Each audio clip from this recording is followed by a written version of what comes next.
Hey, what's up, everybody? It's your boy Kennels. Just got a little movie pickup and kind of a review for you here. This was a Arrow movie that I picked up. Kind of watched the trailer for it because I really didn't know too much about it, but at the same time, really didn't know what to expect from this movie. I kind of thought it was an action movie, to be quite honest with you, just based on the trailers. That's just what I thought. So I was like, you know what? Let me go ahead and pick this up, see what it's about, see if I enjoy it. And apparently this is like a two part movie or two different parts to it, I guess. And that is Arrow's Ginza Butterfly. So there are two movies on the one disc. So guess I just kind of show you that real quick. So as far as the slip cover again, that's how that looks. And then the back side of it. So pretty cool. As far as the movie itself, it does have reversible artwork. So it does have this particular artwork itself. And then on the inside, if I go ahead and take out the disc, let me get that taken out. And let me take out the rest of this stuff. So on the inside, it does have another artwork there. So I'm assuming that's for the second part of the movie, since there's like two parts to this in a sense. But yeah, pretty cool though. As far as the disc itself, it is a Blu-ray disc. So, and it does contain both films. So that is the disc itself. I'll try to get that in focus for you right there. Yeah, pretty cool. Yeah, so that's pretty nice. And it does have a little booklet. It's pretty small. It has oh damn, I didn't even know that's who that was. So they got Sonny Chiba. Oh, I didn't even know that's who that was in this movie. Shit. I wonder if that's the same Sonny Chiba as from the some of those Bruce Lee movies. I wonder if it is. I mean, it's the same time period, but yeah. So this is the main girl of the movie. Let me try to get her in focus real quick. So I guess they call her Yakuza woman. Yeah, so I'll give you like a quick. I'll try not to spoil this because I really end up spoiling these damn movies when I do the review, because I kind of like talk about the entire movie, everything that was going on. So I kind of I kind of don't want to try to end up spoiling it for you. But basically, and I only got to watch the first part because I still need to watch the second part to this. So I only watched the first part. So like I said, initially when I ordered this, I thought it was kind of like an action-packed type of movie because of the sword play that they were showing in there with the katanas and stuff. It wasn't that, like, at all. Like, that's not what the movie was about. The movie is pretty slow, but it does have a nice steady pace throughout, like pretty much the entire movie. And even when they get to the end of the whole climax of the story, it's pretty even, like, story wise. It's pretty even. Now they do start out, when this movie does start out, you do have the girl on the train. She go into this particular city in what's it called, Ginza, I believe that's what it's called. And there's this dude that kind of like somewhat kind of gropes her at the very beginning. But in actuality, he was trying to get away from some people that were trying to get at him. So that's why he ended up doing that. But he kind of, in a way, befriended the girl, who's like she's the main like character in the movie itself. I really should know her name, but since, everything I had to read through subtitles, I can only do so much with that. But basically, like I said, he ends up befriending her in a way. He gives her his card. He's like, hey, look, if you're ever in town, hit me up, blah, blah, blah. Now, part of the reason why she's going to this town is because she's dealing with, I guess you could kind of say, remorse, or at least trying to give back to what she took away. So she used to be like with a little gang group. So at one point, well, I don't want to get to that part yet, but there's this lady that she ends up seeing that she's looking for. She doesn't see the lady, immediately, but she starts to work as a hostess to make money. And then she's giving this lady money who ends up becoming ill and needs help. Now, this lady, she got a little kid. Now, the lady was actually married to a Yakuza boss. So the girl that's actually looking for her, which is the one that starts off in the movie, of course, she ended up killing the lady's husband. So that's kind of where the whole remorse thing comes in. And, she's trying to do right, make things correct and everything, and then help the lady out so she can get better.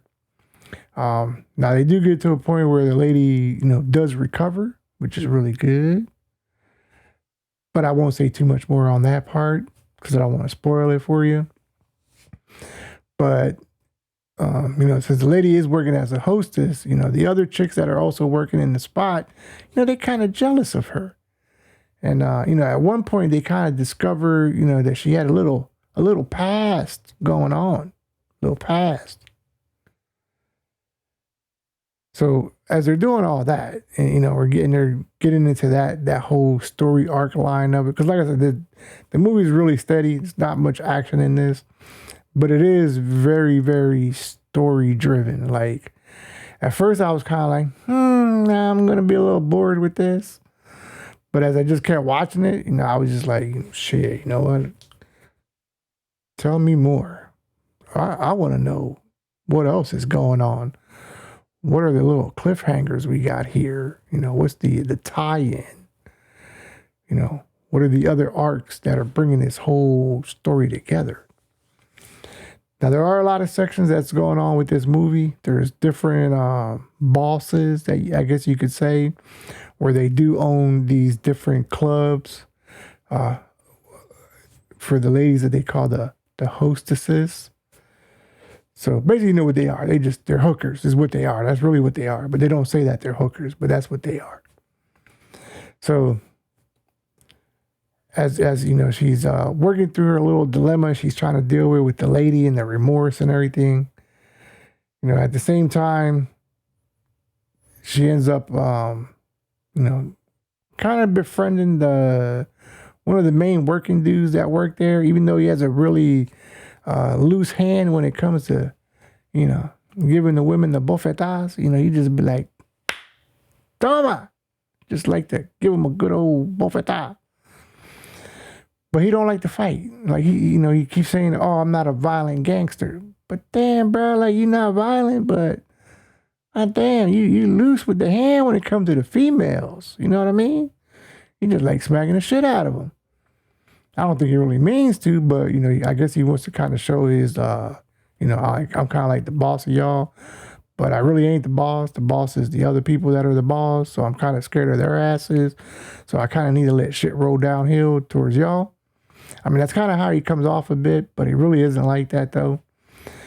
But now, the one guy that did kind of befriend her at the beginning of the movie, where he gave her his business card. They kind of get to talking, and it kind of gets revealed that, hey, I was an orphan. You're an orphan. Oh yeah, and by the way, the guy likes smacking up the females. Oh yeah, he's an orphan too. So we kind of all have this orphanness thing in common. So while that one dude, he is kind of like a gangster, because that's pretty much what he is in the movie. He does be looking out for his peoples, the other like orphan children, You know, he'd be trying to help them out. You know, he'd be looking out for his other people within the community, you know, that are like homeless, that work odd end jobs, because that's what he ended up doing. You know, as he was growing up as an orphan, you know, until he got into that whole life of the gangster life. That's, you know, as one would say, he got into the gangster life. So, you know, he's kind of like in that role of it, but then you still have that girl, like I said, she's dealing with her side of the remorse and everything. And she's working for this one lady that owns the club. But one of the gangsters is trying to take over the club. So that, you know, they're trying to figure out a way how to take the club from her. So they're, you know, trying to like guilt her into like, hey, you know, you owe this money, you fronted for this person. You need to pay up this amount in this amount of time. If not, we just gonna be taking your shit. So, you know, they're trying to figure out a way, hey, how can we save the spot? So the one girl who was doing a whole remorse, because she ended up doing some jail time, is pretty much what ended up happening to her. You know, she ends up agreeing to this deal of, hey, you know what, we're gonna settle this over a game of some pool, a little pool game. Now, of course, you know, being gangsters as gangsters are, they always want to do some old cheating ass type shit, you know, trying to do people dirty and try to cheat the girl out of the game. So, you know, a whole lot of like chaos erupts because of that. Certain things do happen. I don't want to tell you what it is because I don't want to spoil it. But certain things do happen. Now, like I said, if you watch the trailer is going to make you think, oh man, there's a lot of sword play. Yeah, it's very little of that. But there is that. But like I said, it's very little. But pretty much the whole premise of the story, like I said, the girl's looking to, you know, be remorseful, make up for, you know, the wrong she did to the lady, and the people that are, you know, with her. I'll leave that for you to see.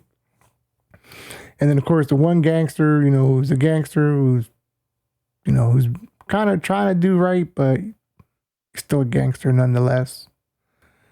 So that's kind of like where we're at with all that. So I don't really want to like just spoil it for you because I want to leave a lot for you to watch, enjoy, and definitely cherish. Now, like I said, it's a slow paced movie. It's not going to be fast, but the pace is steady. A lot of the cinema work is very reminiscent of like the 70s that they were doing. I will say though, the audio, oh man, the audio was a little rough. At least the audio that I was listening on, because there was a few different versions. I forget. I think I just played on default, whatever it was. Yeah, you could tell there was a lot of moments in that audio when they were doing their recordings that it was just clipping. Like they were just hitting that line really, really hard. So you can kind of hear that in the sound. And so that was a little off-putting. But it's not constant, but it is there just so you are aware. I don't know if the other audio tracks have that same issue, but I know the one I was listening to definitely had that issue. And that was a bit off-putting, just so you know. But other than that, the build-up of that story I thought it was fantastic. Especially the girl's like facial expressions, you know, like she's trying to portray certain feelings and attitudes. She was definitely giving it, but I kind of felt like it was like in like fluttering moments. Like the moments were a little fluttering, kind of the way they were doing it. And then when they get to the pool scene, that was a little bit jarring because at first I was like, damn, something wrong with the disc, because like there's like this little stutter going on, like dit, dit, dit. And then the text pops up on the screen telling you what is actually happening. So it was actually part of the movie for it to look like it's stuttering like that, because it was explaining how the game is played and the type of skill that it takes to play that game. So it kind of does that. I believe it was twice it did that. But like I said, that was a little bit jarring as far as kind of seeing that. but it was there, so I just have to point that out to you. But like I said, I think if even if you're into Asian movies, and you just like a good storyline, like just go into it with an open mind. Like, don't expect anything wonderful, fantastic, great. Just go into it with an open mind of, hey, you know what? Let's see what this story's about. Let's see what these people are cooking with. I think if you do that, I think this would definitely be a movie you would like. Like I said, I only watched the first part because there is two films to this edition. So the next part I will be watching because I want to see, does the story continue from where they left off, or is it a whole new story that they'll pick up on? So yeah, there's that. But anyways, hope you enjoyed this kind of, crazy little review of Ginza Butterfly. Like I said, I thought story-wise, it was really good. Definitely had a good build-up, even though it was kind of slow to build up, but it was a steady pace. And if you've never thought about picking this up, I think it would be a worthwhile pickup, if you just want it for a good story. Anything outside of that, maybe not so much, because like I said, it is a Blu-ray release. And I don't know. I don't even think it's like a 4K scale down or anything. Didn't look like a 4K scale down. It just looks like a Blu-ray release. But it was good though. I definitely enjoyed it. Like I said, I went into it, not really expecting anything or knowing anything about it. So it really was a blind buy at that point. That's really what it was, a blind buy. But yeah, definitely check it out. Ginza Butterfly. You may definitely enjoy that one. Might be something you might be like, yeah, that story was pretty cool. I like that. Or you might just say, you know what, that shit was bullshit. I'm not trying to watch it. You never know. You never know. My likes might be different than yours, and yours may be different than mine, or we may just find some shit in common. Anyways, that was my review. Hope you enjoyed it. Other than that, it's been your boy BULLBOYKENNELS, and as always, keep them scratching. Peace. We up out of here. Because sometimes it's just story time.